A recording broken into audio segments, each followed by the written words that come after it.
Birds are fake. Yeah, they have them wired through pigeons, and yeah, Russia's using them. Yep, that's true.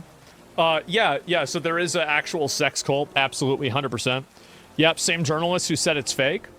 Wait a minute. Wait, what was the first article that this person posted?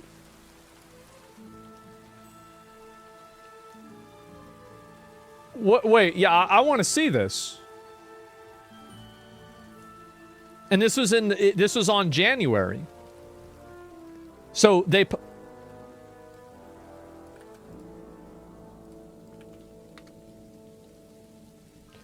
the great fake sex trafficking epidemic, and then after the Epstein files came out, America will be reading the Epstein files for decades by the same person.